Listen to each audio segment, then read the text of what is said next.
Baton Rouge, Louisiana, 2002. Picture a city basking in the humid Louisiana sun, a place where oak trees draped in Spanish moss line the streets, and the air hums with a gentle rhythm of life. Families strolled along the riverfront, children played in sun-drenched parks, and a sense of community thrived in the friendly smiles exchanged between neighbors. But beneath this veneer of southern charm, a darkness lurked, a chilling mystery that would shatter the peace and forever alter the lives of countless individuals. On a seemingly ordinary morning, the unthinkable happened. 3 toddler triplets vanished without a trace from their daycare center, leaving behind a void that echoed with unanswered questions. The community of Baton Rouge was a tapestry woven with strong familial threads. Neighbors knew each other, children grew up together, and a sense of security permeated everyday life. The disappearance of the triplets struck at the very heart of this close-knit society, leaving residents reeling in disbelief and fear. The daycare center, a place where parents entrusted their precious children, was now the epicenter of a nightmare. It was a place of trust, a haven where laughter and learning were supposed to flourish. The triplets, barely past their second birthdays, were the darlings of their family. Each had a unique personality, a spark that ignited the hearts of those around them. Their parents, filled with dreams for their future, cherished every milestone, every giggle, every clumsy step. The thought of these innocent children, snatched from their safe haven, sent shivers down the spines of everyone in Baton Rouge. The initial reaction was one of stunned disbelief. How could 3 toddlers simply disappear? Panic quickly set in as parents frantically called the daycare, desperate for any news. Daycare staff, equally distraught, searched every corner of the building and the surrounding grounds. The initial hours were a blur of frantic activity, fueled by a desperate hope that the children were simply lost, perhaps wandered off during playtime. But as the sun began to dip below the horizon, casting long shadows over the city, the realization dawned that this was no ordinary missing child case. The daycare itself was a modest establishment, a single-story building with a brightly colored playground. It wasn't a large corporate chain, but a locally owned and operated center that had served the community for years. Parents chose it for its reputation for caring and attentive staff, and a seemingly safe environment. Safety protocols, as far as anyone knew, were in place: sign-in sheets, background checks for employees, and a strict policy of never releasing children to unauthorized individuals. The first hours of the search were a chaotic whirlwind. Frantic parents, their faces etched with worry, descended upon the daycare, their voices rising in a crescendo of fear and desperation. Local police officers arrived on the scene, their expressions grim as they began to assess the situation. Volunteers poured in from the community, eager to help in any way they could, scouring the surrounding streets and parks, calling out the children's names, their voices hoarse with anxiety. The feeling of urgency was palpable, a race against time to find the missing triplets before it was too late. The official investigation commenced swiftly. The Baton Rouge Police Department, initially hesitant to categorize the event as anything beyond a missing persons case, quickly recognized the gravity of the situation. Resources were immediately deployed. Every available officer was tasked with canvassing the area surrounding the daycare, meticulously searching for any sign, any clue that might lead to the children's whereabouts. Detectives, seasoned in handling delicate cases, began the arduous process of interviewing witnesses, the daycare staff, the parents, neighbors, anyone who might have seen something, anything, out of the ordinary. The initial hours were a whirlwind of activity, fueled by adrenaline and a desperate hope that the triplets would be found safe and sound. But as the hours bled into days, the sense of urgency intensified, morphing into a palpable anxiety. The local police force, while dedicated, soon realized that the scale of the investigation demanded more resources, more expertise. They reached out to state and federal agencies, requesting assistance in the search and investigation. The FBI, with its vast network and specialized units, joined the effort, bringing a new level of sophistication and manpower to the case. Helicopters buzzed overhead, their thermal imaging cameras scanning the surrounding woods and waterways. Canine units, trained to detect even the faintest scent, meticulously combed the area, their handlers urging them onward. The search expanded, encompassing not just the immediate vicinity of the daycare, but also the wider Baton Rouge area. Then, the media arrived. Local news outlets were the first to report on the disappearance, their initial coverage measured and cautious, focusing on the facts and appealing for information. But as the days passed and the search yielded no results, the story began to attract national attention. Major news networks descended upon Baton Rouge, their satellite trucks transforming the quiet streets into a bustling media circus. The pressure on the police department intensified exponentially. Every press conference, every statement, was scrutinized, analyzed, and dissected by the media and the public alike. The demand for answers grew louder with each passing day. Early leads, as they often do in such cases, proved to be frustratingly elusive. Detectives pursued every conceivable avenue, meticulously checking alibis, following up on tips, and chasing down rumors. Were there any suspicious individuals seen near the daycare in the days or weeks leading up to the disappearance? Were there any signs of forced entry, suggesting a possible abduction? Had anyone reported seeing a suspicious vehicle in the area? The answers, or lack thereof, offered little solace. The parents, understandably, were at the center of the storm. Their ordeal was unimaginable, their grief a raw and visceral thing that resonated deeply with the community and the nation. They made public appeals, their voices trembling with a mixture of hope and despair, pleading for the safe return of their children. Their unwavering hope, despite the mounting odds, was both inspiring and heartbreaking. The strain of the situation was evident in their faces, etched in the lines of worry and exhaustion. The community responded with an outpouring of support. Vigils were held, their flickering candles casting long shadows in the night, symbolizing the hope that flickered in the hearts of those who refused to give up. Fundraising efforts were launched to support the search and investigation. Search parties, composed of volunteers from all walks of life, scoured the area, their determination fueled by a shared sense of compassion and a desire to bring the triplets home. The police held regular press conferences, providing updates on the investigation and answering questions from the media. They were careful to balance the need for transparency with the need to protect the integrity of the investigation, often holding back certain details to avoid compromising their efforts. But the lack of concrete progress fueled speculation and frustration, both within the community and among the ranks of law enforcement. What the police knew, and what they chose to share, became a subject of intense debate and scrutiny. As weeks dissolved into months, a heavy blanket of frustration settled over the investigation. The initial flurry of activity, the frantic pace of searching and interviewing, gradually slowed to a disheartening crawl. Every avenue seemed to lead to a dead end, each promising lead dissolving into nothingness like a mirage in the Louisiana heat. The detectives, initially fueled by adrenaline and a burning desire to bring the triplets home, now faced the grim reality that the answers they sought were proving elusive, perhaps even unattainable. The relentless pursuit of justice took its toll. The weight of the unsolved mystery pressed down on everyone involved, from the seasoned detectives to the rookie officers. Sleep became a luxury, replaced by endless hours spent poring over files, re-examining evidence, and chasing down the faintest of whispers. The faces of the missing toddlers haunted their dreams, a constant reminder of the stakes involved. Potential suspects emerged from the shadows, their lives scrutinized under the intense glare of the investigation. Each individual, however tangentially connected to the case, became a temporary focus of suspicion. Their alibis were checked and rechecked, their backgrounds meticulously investigated. For a time, it seemed as though each of them might hold the key to unlocking the mystery, but one by one, they were cleared, their innocence established, leaving the investigators back at square one. The impact of suspicion rippled through the community, leaving a residue of distrust and unease. Neighbors eyed neighbors with a newfound caution, friendships strained under the weight of uncertainty. The cloud of suspicion hung heavy in the air, poisoning the atmosphere of trust that had once defined the close-knit community. Even those who were eventually cleared of suspicion bore the scars of the investigation, forever marked by the shadow of doubt. As the investigation dragged on, tips flooded in from all corners, some well-intentioned, others outlandish and bizarre. Psychics, amateur sleuths, and concerned citizens offered their insights, their visions, and their theories. The detectives, desperate for any glimmer of hope, were obligated to follow up on each and every lead, no matter how improbable.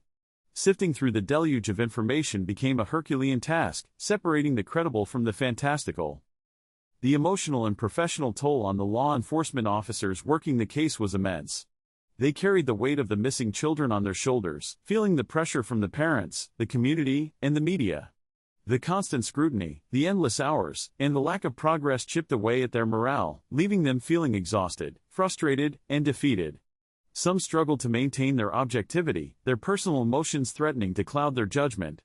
The strain was palpable, a silent testament to the human cost of the unsolved mystery. With each passing day, hope began to dwindle, replaced by a creeping sense of despair. The initial optimism that had fueled the investigation slowly faded, replaced by the grim realization that the children might never be found. The once urgent search gradually transformed into a methodical process of elimination, a desperate attempt to find any sign, any clue, that could lead them to the truth. The light at the end of the tunnel seemed to grow dimmer with each passing day, threatening to extinguish altogether.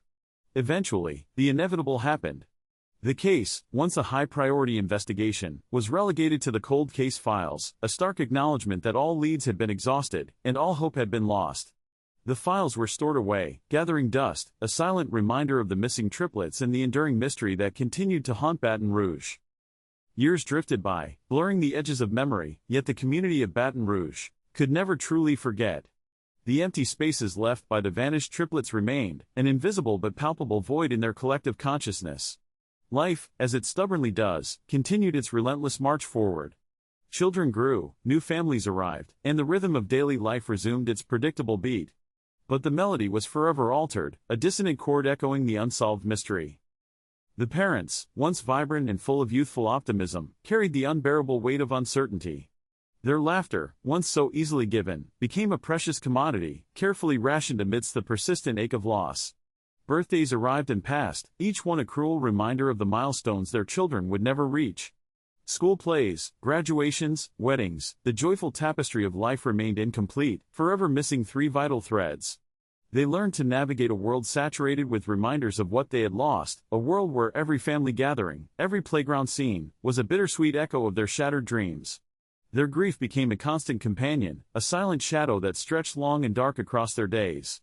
They found solace in each other, in the shared understanding that transcended words. They also discovered unexpected reserves of strength, fueled by an unwavering love that refused to be extinguished by despair. Anniversaries of the disappearance became somber occasions, annual reminders of the unsolved mystery. The local news would dutifully revisit the case, dusting off old photographs and replaying heartbreaking interviews. These media reports, while intended to keep the case alive, often reopened old wounds, stirring up the pain and reigniting the frustration of unanswered questions. The community would pause, reflect, and remember, their collective heart heavy with sorrow and a lingering sense of injustice. Vigils were held, prayers were offered, and promises were renewed to never forget the missing children. These moments of communal mourning served as a powerful reminder that the triplets were not forgotten, that their memory lived on in the hearts of those who had known them and even those who had not. The case itself transformed into a local legend, a haunting tale whispered from one generation to the next. It became a chilling reminder of the fragility of life, the precariousness of innocence, and the enduring power of unanswered questions. The story served as a cautionary tale, a dark undercurrent beneath the surface of everyday life. It was a constant reminder that even in the most seemingly safe and idyllic communities, unspeakable tragedies can occur, leaving behind a legacy of pain and uncertainty. The daycare center, once a place of laughter and innocent play, became a symbol of tragedy. Its fate was sealed by the events of that fateful day. It stood vacant for a time, a silent monument to the missing children, before eventually being torn down. The land remained empty for years, a stark reminder of the loss that had occurred there. The incident cast a long shadow over the childcare industry in the area, leading to increased security measures, stricter regulations, and a heightened sense of vigilance among parents and caregivers. Practices were questioned and protocols were revised as the community grappled with the lessons learned from this devastating event. The questions lingered, unanswered and unresolved, like persistent whispers in the wind. What truly happened to the children? Were they still alive somewhere, unaware of the anguish they had caused? Or had they met a more tragic fate? The lack of closure haunted not only the families but also the detectives who had worked tirelessly on the case and the community as a whole. The uncertainty fueled endless speculation, breeding rumors and conspiracy theories that swirled around the case like a persistent fog.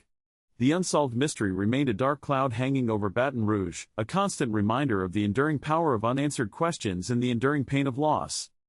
Years later, as Baton Rouge continued to evolve, skyscrapers reaching for the sky replaced familiar landmarks, and the digital age transformed communication, the story of the missing triplets lingered. It was a ghost story whispered in hushed tones, a cautionary tale passed down through generations. But time, as it often does, began to soften the edges of the tragedy. New faces arrived in Baton Rouge, unaware of the cloud that hung over the city's past. The urgency that once fueled the search faded, replaced by a wary acceptance that the truth might never surface. Detectives who had poured their hearts and souls into the case retired, their faces etched with the frustration of an unsolved mystery. The files, thick with evidence and unanswered questions, were relegated to the dusty shelves of the cold case unit, a testament to the limitations of even the most dedicated investigation. Yet, even as hope dwindled, the flame of determination refused to be extinguished entirely. The parents, though burdened by grief and the weight of uncertainty, never truly gave up. They continued to advocate for their children, to keep their memory alive, and to pray for a miracle. They attended support groups, shared their stories with other families of missing children, and found solace in the knowledge that they were not alone. Their unwavering resilience served as an inspiration to the community, a reminder that even in the face of unimaginable loss, the human spirit could endure. Then, like a sudden crack of thunder on a clear day, a glimmer of hope emerged. A new team of detectives, young and eager, fresh out of the academy, was assigned to the cold case unit. They were tasked with re-examining the unsolved mysteries that had haunted the city for years, the cases that had become a stain on the department's record. These detectives, unburdened by the emotional baggage of the past, approached the case of the missing triplets with a fresh perspective. They saw the files not as a collection of dead ends, but as a puzzle waiting to be solved. They were armed with new tools, new technologies, and a relentless determination to uncover the truth. One of the first things they did was to meticulously review all the evidence, from the original police reports to the witness statements to the forensic analysis. They spent countless hours poring over the details, searching for any overlooked clues, any inconsistencies, any missed opportunities. They utilized advanced forensic techniques that had not been available at the time of the original investigation. DNA analysis had become more sophisticated, allowing them to examine trace evidence with greater precision. Digital forensics had advanced, enabling them to recover deleted files and analyze electronic communications. The detectives also decided to re-interview all the key witnesses in the case, hoping that time had jogged their memories or that they might be more willing to share information now that years had passed. As the new investigation progressed, whispers began to circulate throughout the community. The news that the case of the missing triplets was being reopened sparked a renewed sense of hope. People started talking about the case again, sharing their memories and their theories. The parents, who had long felt forgotten, were suddenly thrust back into the spotlight. They cautiously allowed themselves to believe that after all these years, they might finally get the answers they had been seeking. A small piece of information, initially deemed insignificant, caught the eye of one of the new detectives. It was a detail buried deep within the original case files, a fleeting observation made by a neighbor who lived near the daycare center. At the time, it had been dismissed as irrelevant, but now, with the benefit of hindsight and a fresh perspective, it seemed to hold a new significance. The break in the case, years in the making, felt less like a sudden thunderclap and more like the slow, grinding shift of tectonic plates. Detectives, poring over old files with fresh eyes, discovered a crucial inconsistency in the initial witness statements. A detail, seemingly insignificant at the time, about a vehicle seen near the daycare on the morning of the disappearance. The vehicle, a beat-up, late-model sedan, had been dismissed because it didn't immediately connect to any known suspects or reported crimes. However, the new investigation team, utilizing advanced database technology, linked that vehicle to an individual with a previously overlooked connection to the daycare. The man had been a distant relative of one of the daycare employees, someone who had occasionally helped with minor maintenance tasks. This connection, though tenuous, sparked a renewed interest in the individual. His name was marked in the files, a mere footnote in the sprawling narrative of the investigation. Now, it was being highlighted, underlined, and circled with urgent intensity. He became, almost overnight, the primary person of interest. Law enforcement initiated a discreet surveillance operation, meticulously tracking his movements, analyzing his financial records, and scrutinizing his social interactions. The goal was clear: to gather enough irrefutable evidence to build a solid case against him. This was a delicate dance, knowing that any misstep could send him fleeing or, worse, prompt him to destroy any remaining evidence. The surveillance intensified, revealing a pattern of behavior that was unsettling, to say the least. The person of interest, now under constant watch, appeared to be living a quiet, unremarkable life. Yet, beneath the surface of normalcy, detectives sensed a darkness, a hidden secret that he desperately guarded. They documented everything: his daily routines, his interactions with others, even his late-night anxieties that showed in the way he was chain-smoking. The evidence-gathering process was painstaking, requiring patience, precision, and unwavering attention to detail. Every phone call was recorded, every email intercepted, every conversation surreptitiously monitored. The detectives were assembling a puzzle, piece by piece, hoping that the final image would reveal the truth about the missing triplets. To ensure the secrecy of the investigation and to prevent any potential leaks, the district attorney convened a secret grand jury. This allowed prosecutors to present the evidence they had gathered in a closed-door setting, without alerting the person of interest or the media. The grand jury's role was to determine whether there was sufficient probable cause to indict the individual on charges related to the disappearance of the triplets. The stakes were incredibly high. If the grand jury decided against an indictment, the investigation would likely stall, and the families of the missing children would be left with even more unanswered questions. The grand jury carefully listened to the evidence. Then, a critical piece of evidence emerged. A confidential informant, someone with close ties to the person of interest, came forward with information that strengthened the case considerably. The informant provided details about a conversation they had overheard years ago, a conversation in which the person of interest made a cryptic remark about getting rid of a problem. While the remark was vague and open to interpretation, in the context of the investigation, it carried immense weight. This new evidence, combined with the existing surveillance data and financial records, created a tipping point. The grand jury, convinced that there was sufficient probable cause, voted to indict the person of interest. The next step would be the arrest. Word count, 667. The arrest reverberated through Baton Rouge like a seismic event, shaking the very foundations of the community. Years of unanswered questions, of whispered anxieties and gnawing uncertainties, had suddenly coalesced into a single, shocking moment. It was a moment that many had dared to hope for, but few truly believed would ever arrive. The news spread like wildfire, carried on the digital winds of social media and the urgent tones of television news broadcasts. People stopped what they were doing, their conversations abruptly halted, as the reality of the situation sank in.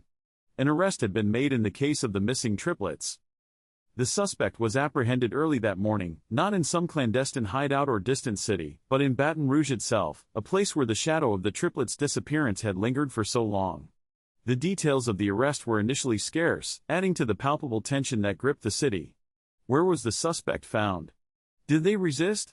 What evidence led to this decisive action? The questions swirled, fueled by a mixture of morbid curiosity and a desperate yearning for answers.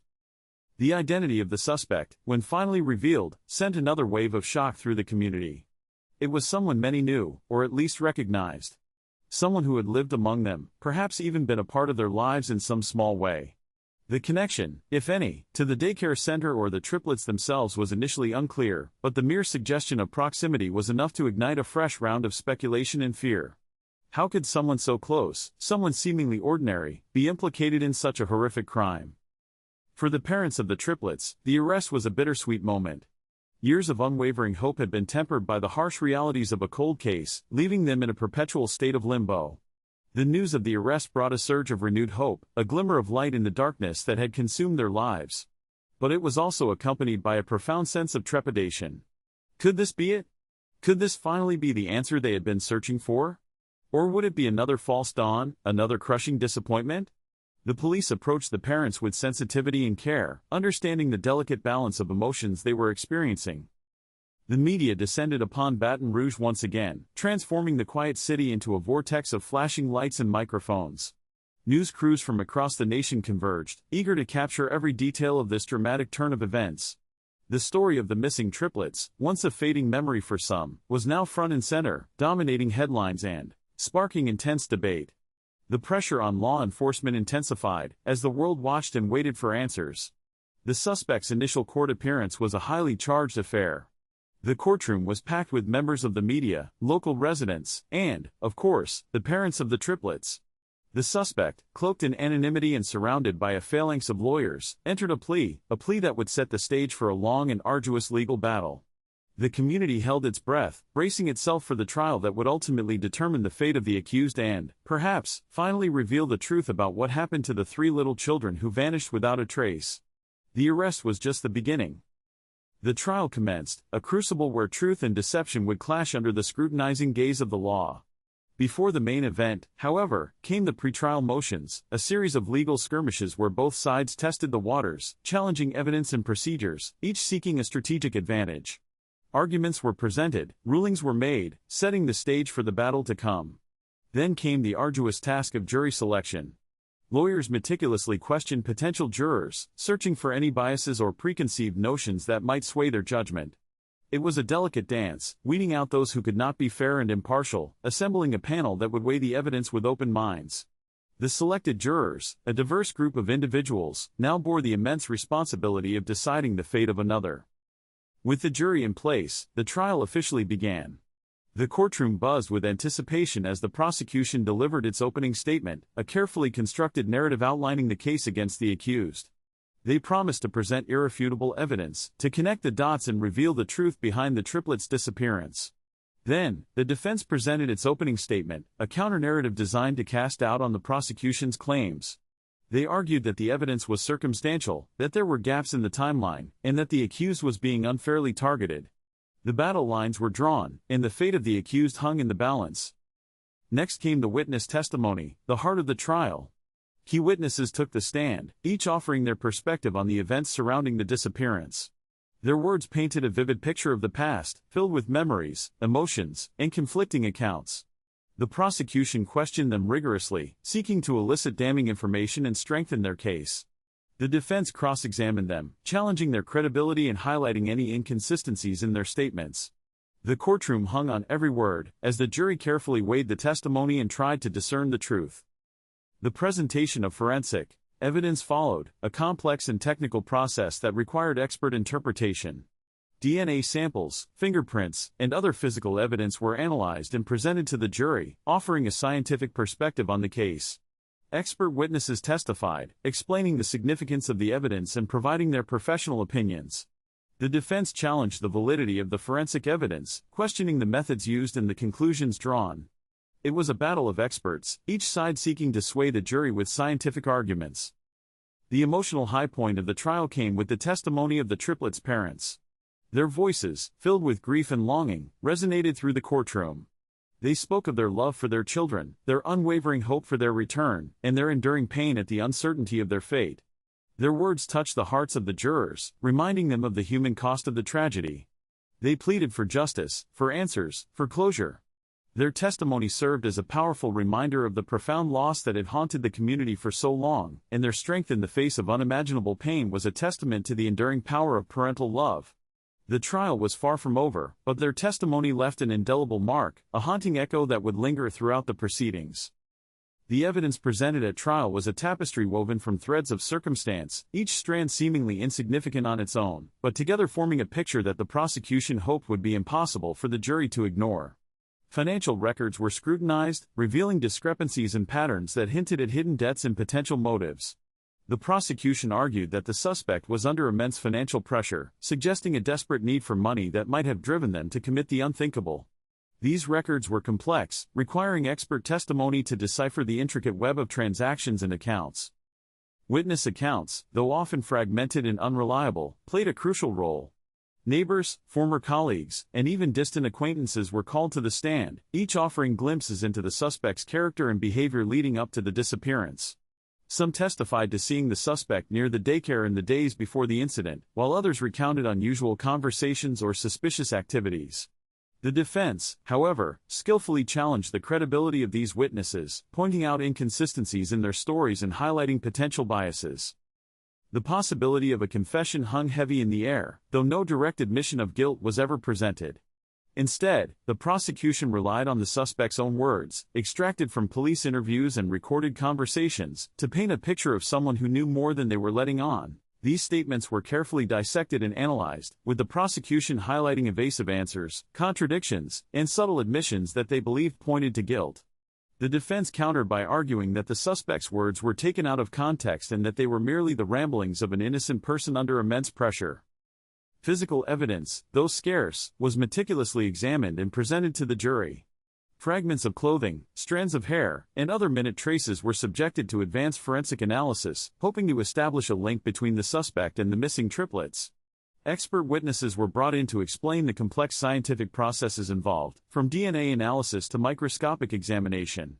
The defense, however, challenged the reliability of the forensic evidence, questioning the methods used and raising doubts about the chain of custody. The media coverage surrounding the trial was intense, with every development dissected and analyzed by news outlets across the nation. The faces of the missing triplets were plastered on television screens and newspaper front pages, serving as a constant reminder of the tragedy and the stakes involved. The prosecution argued that the intense media scrutiny placed added pressure on the jury, potentially influencing their perception of the evidence. As the trial drew to a close, the weight of the evidence hung heavy in the air. The jury, tasked with the daunting responsibility of determining the suspect's guilt or innocence, faced a difficult decision. The prosecution had presented a compelling case, weaving together a web of circumstances that pointed towards the suspect's involvement in the disappearance. The defense, however, had raised doubts and challenged the credibility of the evidence, leaving the jurors to grapple with the uncertainty and the possibility of reasonable doubt. The fate of the suspect, and the lingering hope for justice for the missing triplets, now rested in their hands. The jury had been sequestered for what felt like an eternity. Each hour that ticked by amplified the tension in Baton Rouge, transforming the city into a pressure cooker of anticipation. News vans remained parked outside the courthouse, their satellite dishes pointed skyward, ready to broadcast the moment the verdict was delivered. Inside, the families of the missing triplets waited, their faces etched with a mixture of hope and dread. Years of agonizing uncertainty had led to this moment, the culmination of a long and arduous journey through the justice system. The courtroom was a study in contrasts.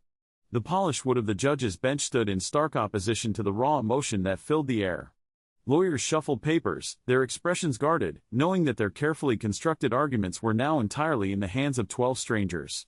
The defendant sat silently, his face betraying nothing, a mask of indifference that both infuriated and intrigued observers. Then, the signal came. A court officer entered the room, his demeanor serious, and whispered into the judge's ear. A collective breath was held.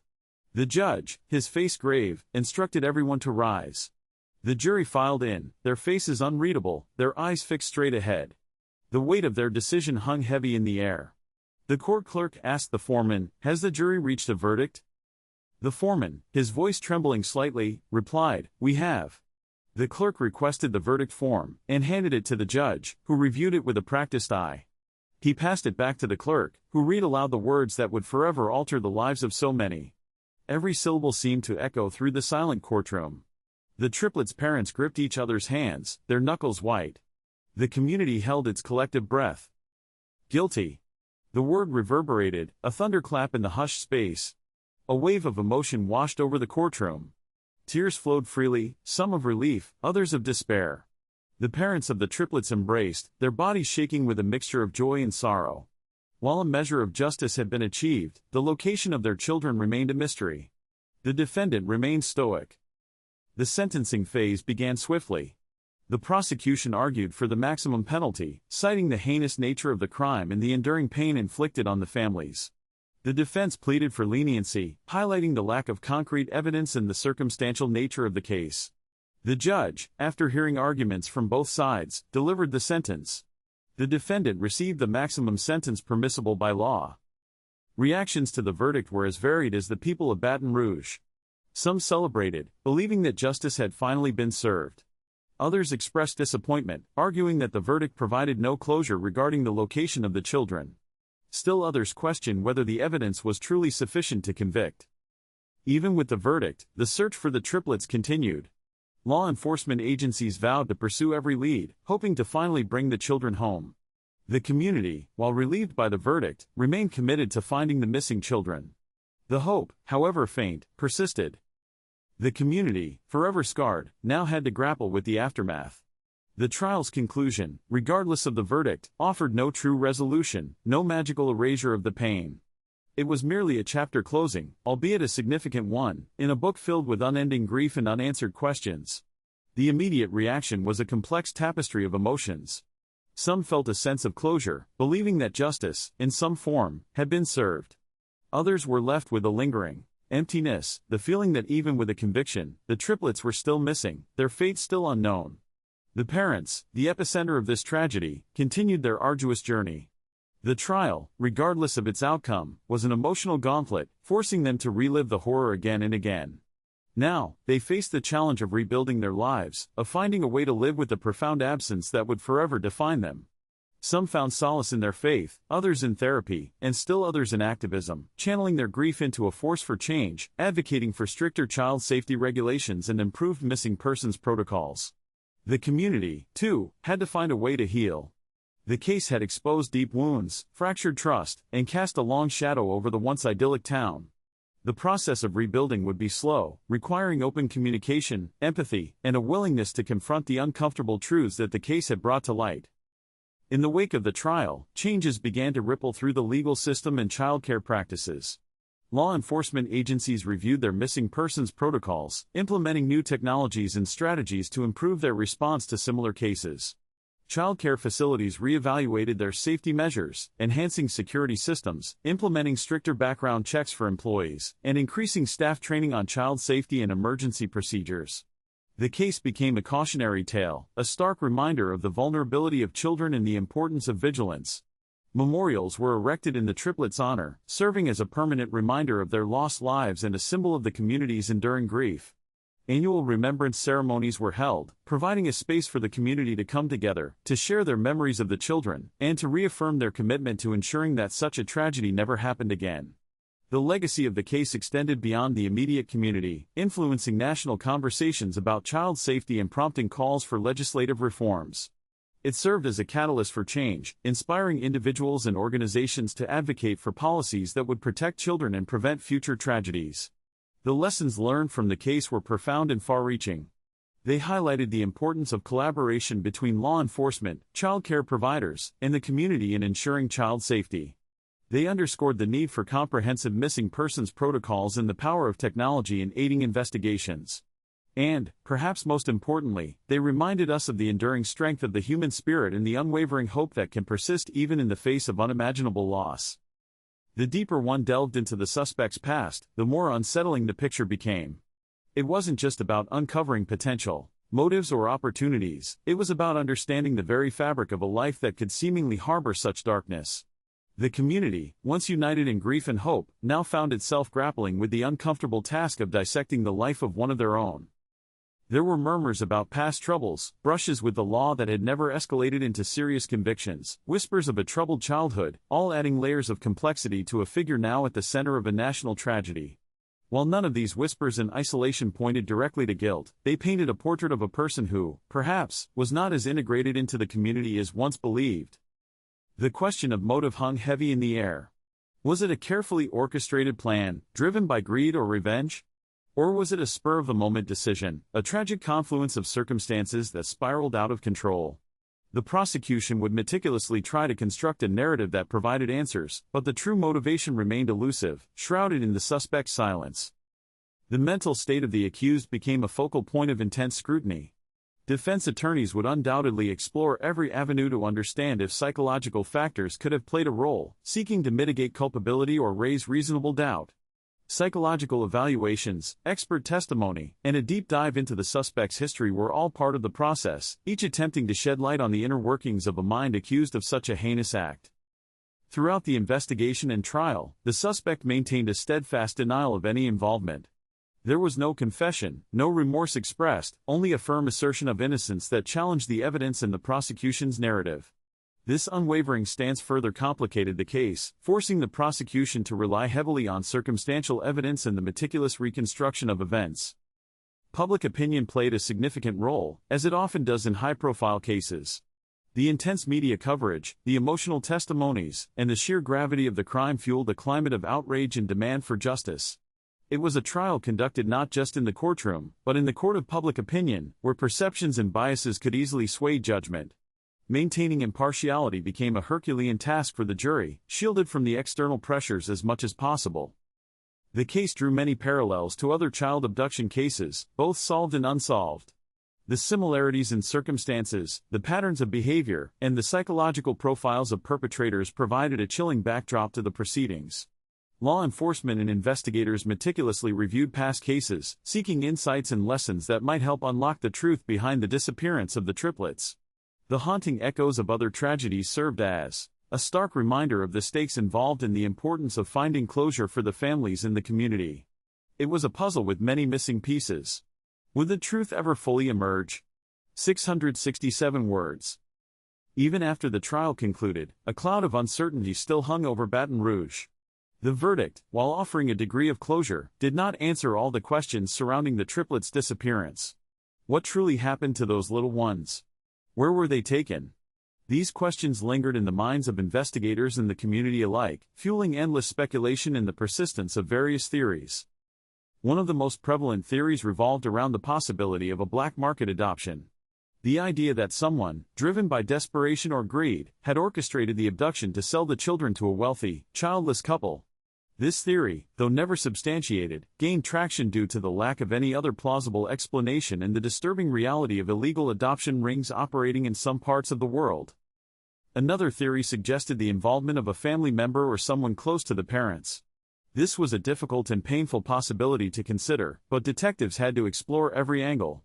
Could a disgruntled relative or a former partner have been motivated to harm the children or use them as leverage against the parents? While no evidence ever pointed definitively in this direction, the whispers persisted, fueled by the inherent complexities and secrets within families. Then there were the theories that leaned towards the more sinister. Some speculated that a deranged individual, perhaps someone with a history of mental illness or violence, had been responsible for the abduction. This theory conjured images of a random act of violence, a senseless tragedy that defied logic and reason. The thought that the triplets could have been victims of such a random act was particularly disturbing, leaving the community grappling with the unsettling reality that evil could exist in their midst. Experts in child abduction and forensic psychology offered their own analyses of the case, attempting to shed light on the motivations and behaviors of potential perpetrators. They discussed the common characteristics of child abductors, the psychological factors that might drive someone to commit such a heinous crime, and the challenges of investigating cases involving young children. These expert opinions, while informative, often served only to deepen the mystery, highlighting the complexities and uncertainties inherent in such cases. The power of rumor played a significant role in shaping public perception of the case. As the years passed, stories and speculation circulated throughout the community, often distorting the facts and perpetuating misinformation. These rumors, fueled by fear and uncertainty, could be incredibly damaging, both to the investigation and to the families involved. It is crucial to address the ethical considerations of speculating about a case involving missing children. While it is natural to want to understand what happened and to explore different possibilities, it is important to remember that the families of the missing children are still suffering, and that unfounded speculation can cause them additional pain and distress. Spreading rumors or making accusations without evidence can have devastating consequences, not only for the families but also for the community as a whole. The danger of misinformation cannot be overstated, as it can impede the investigation, hinder the search for the truth, and perpetuate a cycle of pain and suffering. The years drifted by, blurring the sharp edges of memory, yet the absence of the triplets remained a palpable void in the heart of Baton Rouge. Time, that relentless river, carried the community further away from the bright, sun-drenched morning the children vanished, but it could not wash away the stain of their disappearance. The houses where families once gathered, filled with the laughter of children playing, were now quieter, the echoes of what might have been resonating within their walls.